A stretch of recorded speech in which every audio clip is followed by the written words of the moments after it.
Começa agora pelo YouTube. Tocando em frente.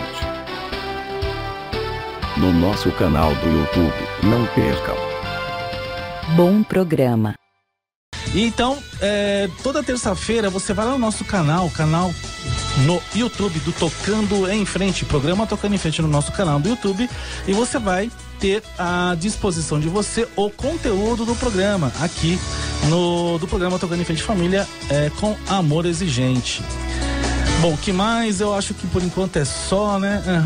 Bom, vamos lá. Hoje nós temos um tema bastante interessante, né? Que é a questão da dependência química, mas a codependência química.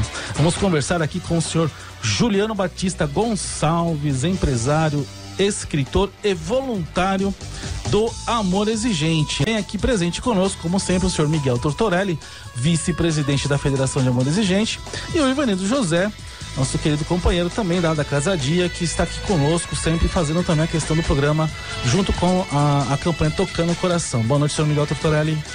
Boa noite, Ivanildos. Boa noite, Juliano. Boa noite, ouvintes da Rádio 9 de Julho. Boa noite, família Amor Exigente. Hoje um tema muito legal, que é a codependência e grupos de apoio, que é uma das pilastras para nos mantermos firmes na nossa caminhada. É isso aí, vamos para o nosso primeiro intervalo e logo em seguida voltamos, né? Ligue para nós, 3932-1600, 3932-1600, ou mande uma mensagem pelo WhatsApp 98371-9681. Até mais.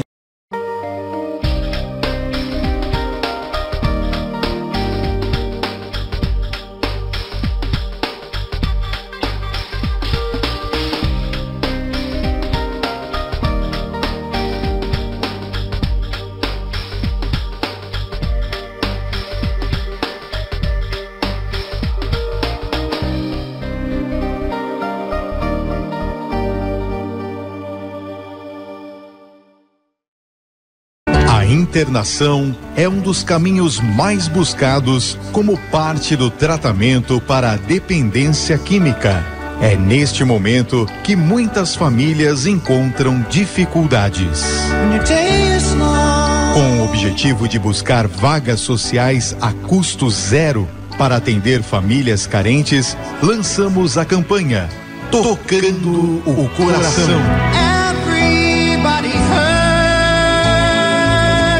Ouça o programa Tocando em Frente, com o psicólogo Ivanildo de Andrade, todos os sábados, a partir das 7h, pela Rádio 9 de Julho. E saiba mais sobre a campanha Tocando o Coração. Deixe seu coração ser tocado e venha fazer parte desta história. Boa noite, ouvintes.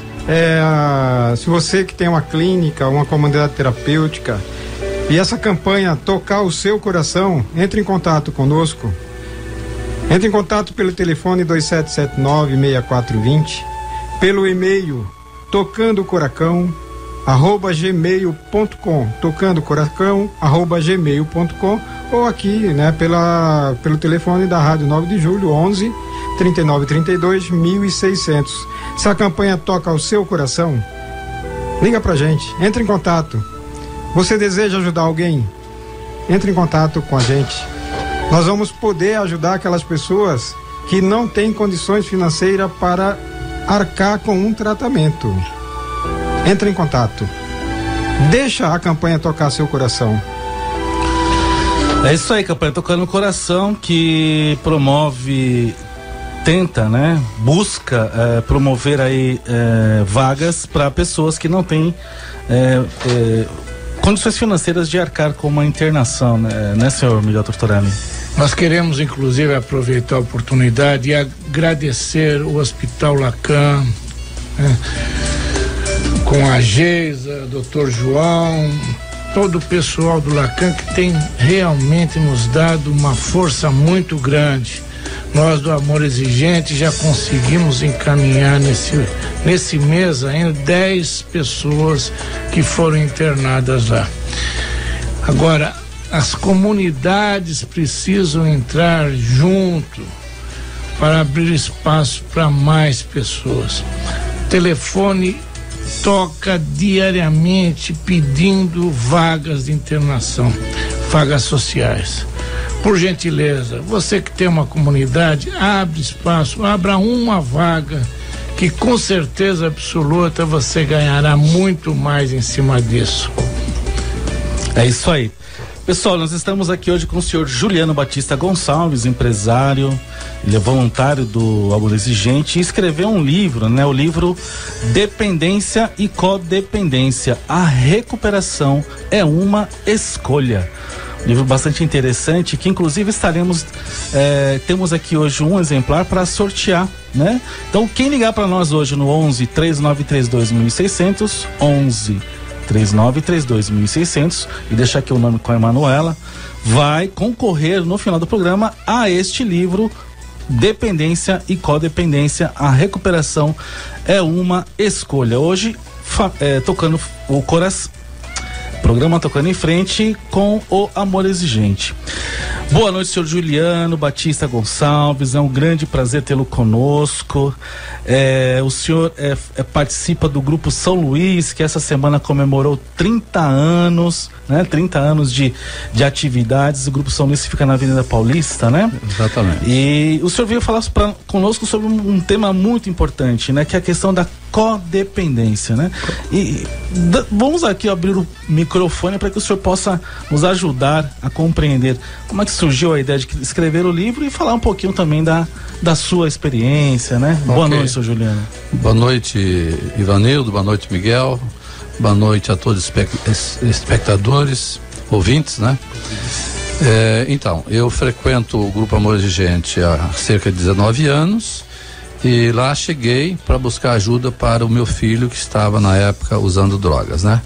Felizmente, graças à ajuda do grupo e ao poder superior, meu filho está sem usar drogas há mais de 18 anos, está em recuperação e tocando a vida dele, né? E eu disse que eu cheguei lá por ele, mas acabei ficando por mim, né? Porque eu descobri no Grupo Amor Exigente que além da dependência química, que é a doença de quem usa álcool ou drogas, desenvolve-se uma doença na família chamada codependência. É como nós ficássemos dependentes deles, dependentes com eles. E é uma doença tão grave, se não nos tratarmos, vai chegar um tempo lá na frente da nossa vida que nós não vamos conseguir viver sem ter um dependente para a gente tomar conta. Porque nós acostumamos com esse comportamento doentio e vamos ter dificuldade de não tê-los. Também por isso é que não adianta levá-los a um psicólogo, um psiquiatra ou mesmo para uma internação, se quando ele voltar para nossa casa, nós continuarmos com o mesmo comportamento nosso e tratando-os da mesma forma como nós os tratávamos quando eles usavam drogas. Vai ser um grande convite para voltar a usar. Na verdade, em regra, depois do tratamento, os primeiros que recaem são os familiares. Depois eles. Nossa, essa frase é interessante. Os primeiros que recaem são os familiares? Exatamente. Você poderia pincelar isso para nós? Então, eu gosto muito da fala e da demonstração que a aeromoça faz antes do avião decolar. E tem que ser antes mesmo, né? Verdade. E o que é que ela nos fala? Ela diz o seguinte: senhoras e senhores, se acabar o ar do avião, vai cair uma máscara de oxigênio para cada um de vocês. E se você tiver um idoso, uma criança do seu lado, impossibilitado de colocar a máscara por eles mesmos, coloca a máscara primeiramente em você mesmo. Parece egoísta, mas é o correto, porque se eu desesperadamente, sem ar, for colocar a máscara nos outros, pode ser que morramos todos. Então a única chance que o idoso e a criança têm de sobreviver é que primeiro eu sobrevivo. Coloco a máscara, uma vez confortável, oxigenada, eu vou colocar o oxigênio nos outros. Aqui, nessa doença de dependência química, é a mesma coisa. Similarmente, se o familiar não estiver oxigenados, o que quer dizer sereno, espiritualizado, tranquilo, sem raiva, sem culpa, toda ajuda que ele for dar para o dependente químico vai ser para atrapalhar. Então, quando ele consegue essa oxigenação, né, em termos de serenidade, ele vai conseguir ajudá-lo da forma adequada. Antes não. Isso é fantástico, né? Com certeza. E é importante que realmente frequente o grupo, porque nós estamos cansados de ver jovem está internado e aí vai sair, eles preparam um grande churrasco, regado a cerveja e fazem uma festa danada que ele está chegando. Errado, né? Então, essa é uma doença diferente de qualquer outra que nós conhecíamos antes. É uma doença crônica, né? A dependência química. Então, eles não vão mais poder usar uma simples cerveja, como o Miguel disse, né? Então, quer dizer, numa volta de uma internação, não há que se fazer festas com bebidas. Pode até fazer festa, mas na verdade ele cumpriu uma obrigação dele de fazer um tratamento. E nós vamos cumprir uma obrigação de fazermos o tratamento nosso enquanto ele estiver lá. Para quando ele voltar, nós sabermos como recebê-los, inclusive não fazendo festa com bebidas alcoólicas, né? Isso passa a ser. Eu, por exemplo, lá atrás eu tinha um barzinho na minha casa. Eu desmanchei esse barzinho. Hoje eu não tenho mais bebidas alcoólicas em casa. Poxa, eu posso beber uma cerveja, posso beber uma taça de vinho, porque eu não sou dependente químico. Mas até em respeito ao meu filho, quando ele está comigo, eu não bebo. Mesmo no restaurante, ele já disse: pai, pode beber, não tem problema, você não tem problema com bebida. Eu não bebo em respeito a ele, tá? E aliás, aconselho a todos os pais e mães que em respeito, porque é muito difícil eles pararem de beber. É a mesma coisa do cara que para de fumar. É o mesmo princípio. Quem parou de fumar sempre vai ter vontade de fumar. Eu conheço pessoas que estavam sem fumar há vários anos e têm vontade. Então, não se deve beber perto de quem tem problema com bebida, né? Ou qualquer outro tipo de droga. Isso é importante dizer, porque a maioria das pessoas que não conhecem os grupos ou que começam a ir aos grupos falam: mas o problema não é meu, o problema é dele, e vão beber. Isso causa ao dependente realmente uma vontade, desperta aquilo que está anestesiado, porque a doença ela é incurável. Então ela fica lá. Agora, quando você começa a cutucar, é isso, Ivanildo José? É que eu fico aqui vendo o senhor Juliano falar e eu me recordo de uma vez que eu sou ativista dessa área há algum tempo, e uma vez fizeram uma festa para mim num restaurante para arrecadar fundo para uma obra que eu tenho, na verdade. E na minha mesa não tinha pessoas que bebiam, e era num restaurante, era livre, né? As pessoas vão lá para comer, beber e tal. Na minha mesa não tinha. Aí eu perguntei para a pessoa que estava fazendo a festa, e ele disse assim: você sabe por quê, Ivanildo, que não tem? Porque, puxa vida, você luta a favor dessas pessoas. Você já imaginou alguém chegar aqui na sua mesa e tirar uma foto cheia de garrafa de cerveja? Né? Que impressão que isso vai causar? É incoerente, eu tenho certeza que você não vai beber, mas que impressão é essa? Né? E ele me dizia assim: porque a mulher de César, além de parecer séria, ela precisa ser séria. Exatamente. E eu gosto muito desse tipo de fala do senhor, viu? Muito obrigado. Correto.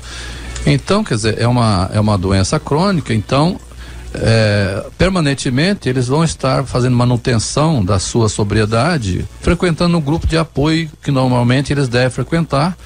E quem usa álcool frequenta o AA, Alcoólicos Anônimos, quem usa drogas em geral frequenta o Narcóticos Anônimos. Da mesma forma, o familiar tem que dar manutenção, porque nós também, falando agora sobre a codependência também tem as mesmas características da dependência química. É uma doença progressiva, crônica, e pode ser fatal também. E como ela é crônica, nós temos que dar manutenção. Então, por que, apesar do meu filho estar sem uso há 18 anos, por que eu continuo indo ao grupo? Eu continuo indo ao grupo porque é uma doença crônica, para não voltar a ser facilitador. Esse é o motivo. O outro motivo é retornar ao grupo por gratidão à ajuda que eu recebi. E continuo recebendo.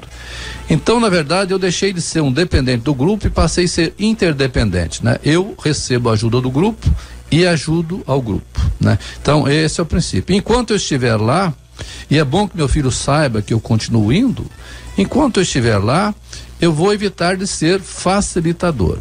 O que é ser facilitador? O codependente que não se trata vai estar sempre facilitando o uso de drogas por quem usa drogas, de várias formas.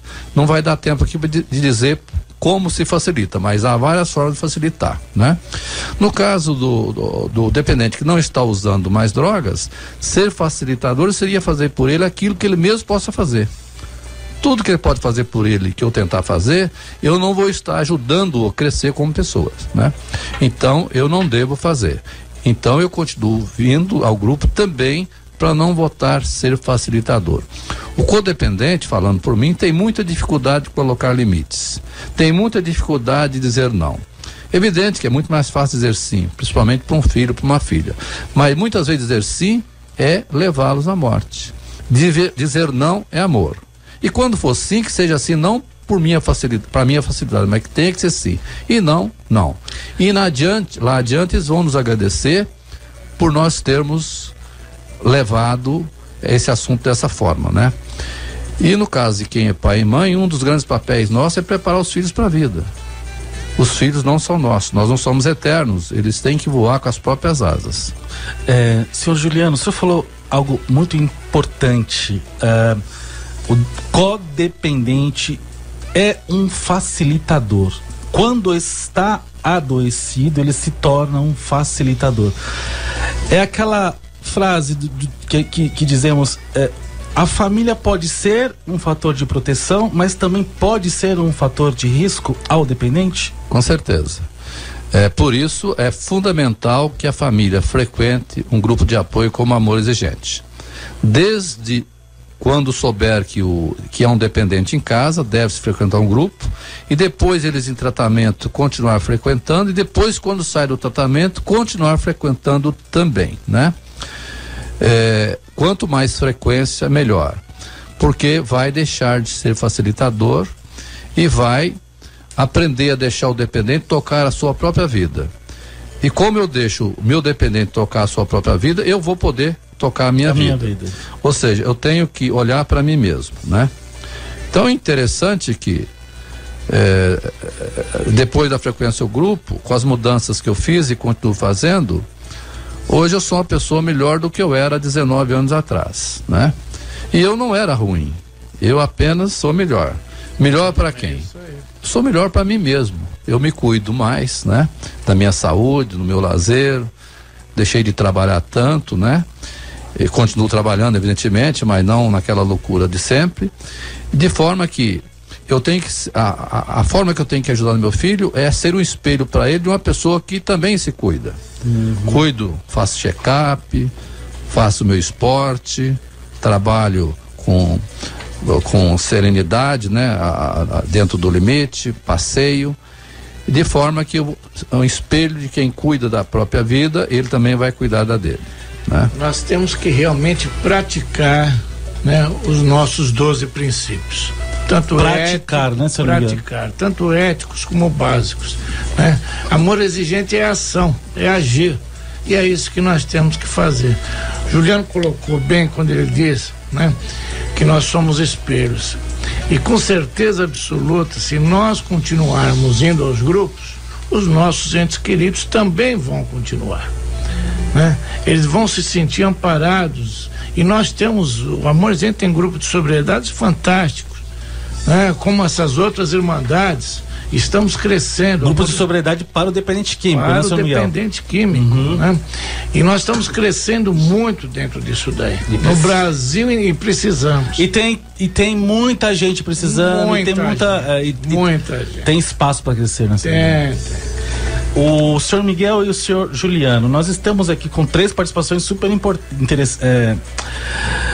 bacanas, né, pelo WhatsApp, né? A primeira é da Eliane, do Gábata São Roque, e ela diz o seguinte: em casa também não se bebe, e as festas familiares realizadas em minha casa são muito alegres, e não se tem bebida alcoólica, a alegria vem de dentro. Com certeza, né? Então é interessante você estar falando, parece que se não tiver bebida alcoólica não tem festa, não tem alegria. Isso. Um abraço, tá, Eliane do Gábata, um abraço. Então, isso é o que o marketing vende, né? Então, na verdade, o marketing do álcool, né? Ele vende que para você ser bem sucedido em qualquer coisa, inclusive ser alegre numa festa, você tem que usar alguma coisa. Beber, tá? Experimente, mas não é necessário. E nós temos que lembrar os nossos ouvintes que continua no ar a campanha Cerveja Também é Álcool. Entra do Ministério Público do Estado de São Paulo, tanto no site do Amor Exigente como do Ministério Público, Está lá o abaixo-assinado, entre, assine. Nós precisamos de 1,5 milhão de assinaturas para mudar isso que nós vemos hoje na nossa televisão, jornais, rádio. Eles dominam em horários que são nobres e não poderiam usar. E a cerveja, né? Até pegando já o gancho da cerveja, a doutora Lívia Lopes, lá do... Um abraço para a doutora Lívia. E a família / amigos resolvem comprar cerveja sem álcool? Pode? Aí ela diz, muitos não sabem que a cerveja sem álcool tem álcool. O que o senhor fala sobre isso, Juliano? Então, no caso do dependente químico, quer dizer, eu não sou um profissional, né? Eu sou um pai de família que teve o problema e que frequenta o grupo, né?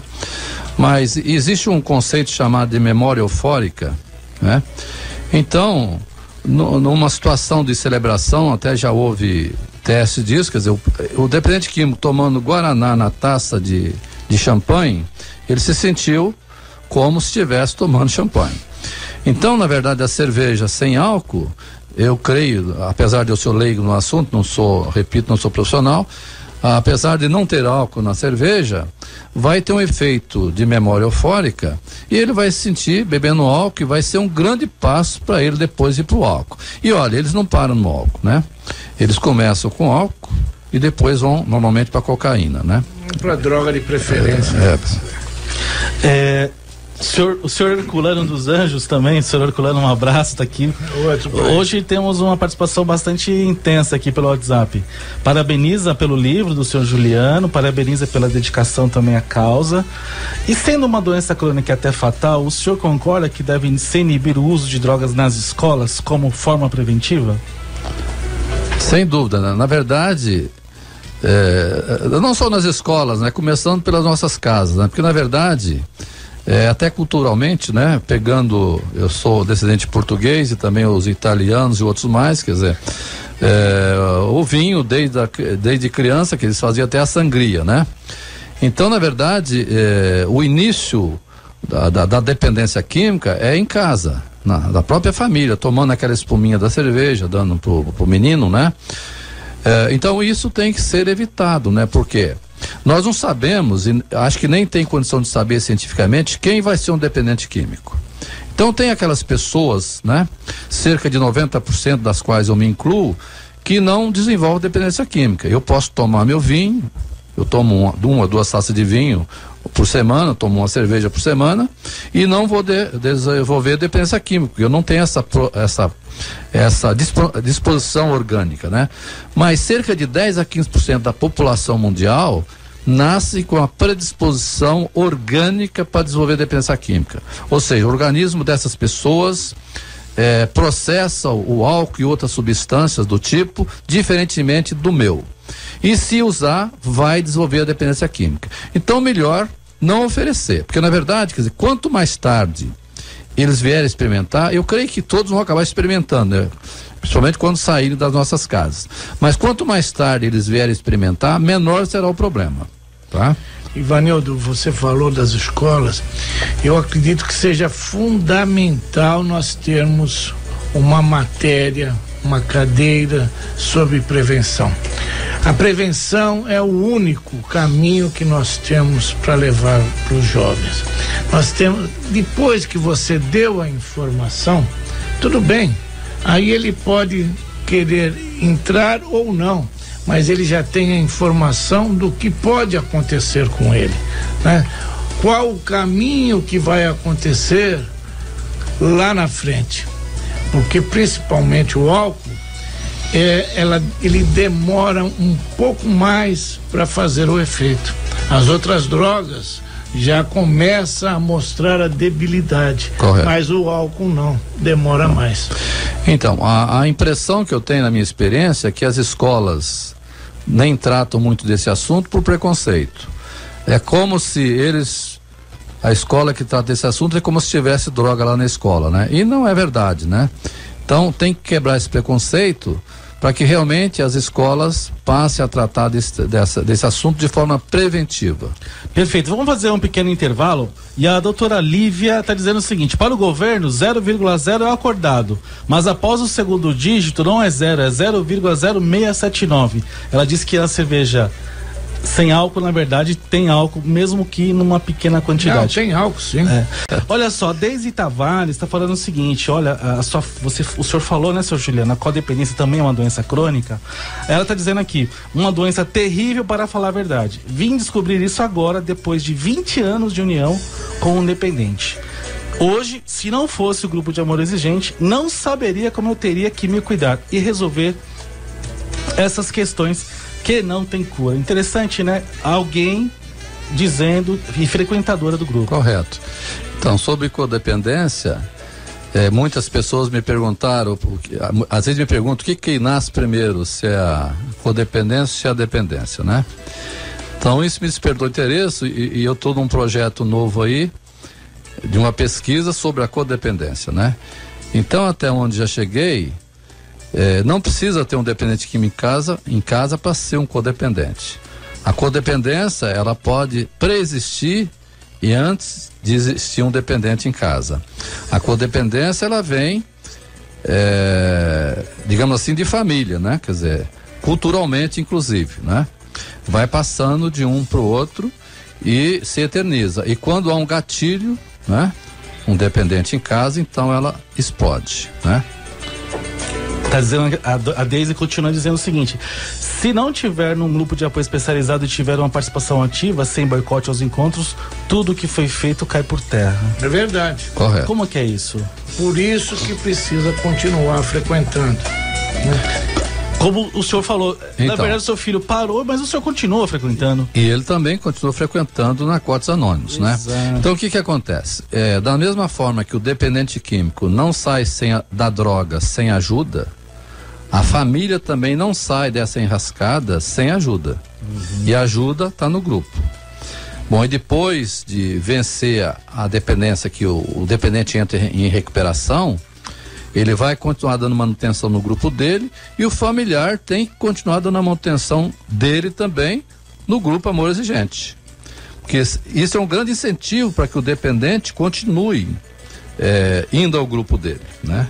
Meu filho sabe que eu continuo vindo ao Amor Exigente. É uma forma de incentivar mesmo. De incentivar. É o que o senhor falou no começo do espelho, né? E a outra coisa importante, uma forma de não voltar a ser facilitador, tá? Porque o grande problema do codependente em relação ao dependente é não saber colocar limites. E para isso daí, o casal tem que estar junto. O casal, senhor Miguel? Porque se um fala uma coisa e o outro fala outra e vai ser o facilitador, fatalmente o ente querido vai recair. Correto, bem observado. Na verdade, que quanto mais familiares e pessoas que têm influência sobre o dependente frequentar o grupo, mais fácil vai ser. E quando o Miguel diz casal, não necessariamente o casal que continua casado. No nosso grupo, por exemplo, frequentam vários casais já divorciados, mas o filho é comum. Nenhum problema. Então eles frequentam o grupo em salas diferentes, o objetivo mas é importante, maior, né? Porque se eles dependentes manipulam o casal que ainda está junto, imagina o casal separado, né? Por isso, quer dizer, mesmo estando separado, já que o filho é dos dois, o casal necessariamente tem que frequentar. Como que é pro senhor, né, senhor Juliano, que frequenta? Há quantos anos o senhor frequenta o grupo? 19 anos. 19 anos. O senhor Miguel também mais ou menos. Como vocês percebem essa questão da codependência no homem e na mulher, né? Porque eu acredito que exista uma participação nos grupos com muito mais percentual de mulheres do que de homens, né? Correto. Eu consigo dizer, normalmente eu digo que os grupos existem graças às mulheres, tá? O nosso grupo lá, eu não contei, mais uma vez, eu não contei mulheres... exatamente. O sexo forte é a mulher, definitivamente. Os homens fogem quando as coisas ficam pretas, tá? Então, inclusive a primeira vez que eu fui ao grupo, tinham lá 10 mulheres a primeira vez e tinha 2 homens, eu e mais um. E a que nos acolheu disse, deu os parabéns para nós por nós estarmos lá, né? E normalmente eu recebo o pessoal das primeiras vezes, 15 pessoas de cada vez, Normalmente tem 1, 2 no máximo de homens, tá? É isso. E o nosso grupo tem cerca de 70% de mulheres. 70%. De mulheres. Não quer dizer que os homens não são codependentes, são sim, tá? E Aí até eu creio que no Até mínimo mais. na mesma proporção. Só que as mulheres, assim como as mulheres cuidam mais da saúde do que os homens, normalmente, elas tomam a frente desse assunto e tocam em frente, tá? Então vocês dois são exceções. Mas as mulheres é que vão buscar. Elas que descobrem grupo de amor exigente, elas vão atrás, elas querem resolver o problema. O homem acredita que isso aí é uma questão de adolescência, que isso daí já passa, que é uma transformação do jovem, mas que vai passar, não precisa procurar ninguém. Não acredita. E quando eles vão e que ficam sabendo que a dependência química, não que ele já esteja, o ente querido, dependente, mas se ele está num uso abusivo, né, que é uma doença e que ela é incurável, eles tomam um susto e grande. A questão é sensibilizar, chegar, né? Poxa vida. Por isso que temos que ir pela prevenção. Sim, a prevenção é o caminho, né? É o caminho. E, aliás, poxa, o único. O único. O senhor Juliano. O mais barato. É mais barato. O senhor Juliano falou, isso é interessante destacar. O senhor Juliano continua frequentando o grupo, mesmo não, né? Com o filho em abstinência há mais de 18 anos. E o senhor continua a frequentar. Continuo. Por que as famílias têm uma ideia, às vezes, tão superficial, né? De, eu não vou porque o meu filho não parou de usar. Eu não vou mais porque o meu filho já parou de usar. O que acontece, né? Que as pessoas não percebem, né, senhor Juliano? O que eu costumo falar para as pessoas que chegam lá a primeira vez, as quais eu recebo, eu digo que, olha, não há receita de bolo, não há milagre. O que existe é um processo. E as famílias que trabalham bem o processo dá certo. O que é trabalhar bem esse processo? Primeiro, frequentar o grupo assiduamente. Antes e depois. Eu disse assiduamente, de vez em quando não funciona para ninguém. De vez em quando também não funciona. Vou uma vez por mês. As famílias que frequentam assiduamente, que fazem as lições de casa, porque no Amor Exigente nós assumimos metas, que eu chamo de lição de casa. Que faz as lições de casa com a ajuda do grupo e que leem sobre o assunto, não tem como não dar certo. Eu tenho certeza que você que está nos ouvindo, que tiver um problema em casa, que começar a frequentar o Amor Exigente assiduamente, que fizer as lições de casa que lhes forem sugeridas e que leem sobre o assunto, literaturas sérias sobre o assunto, você vai colocar seu filho em recuperação. Inevitavelmente ele vai pedir ajuda para entrar em recuperação. Eu não conheço um caso lá no grupo que eu frequento há 19 anos que fez isso que eu estou falando e que não deu certo. E conheço vários outros que mesmo depois do filho internado, aí a pessoa achou que tinha sarado e deixou de frequentar, o problema voltou. E voltou pior. E volta pior. Sempre quando volta pior. Agora, é isso aí. E os 12 princípios do amor exigente é para tudo. Né? Não é só para quem dependência química, serve para tudo, para nossa vida pessoal, familiar, financeira. Você tornar um ser humano melhor.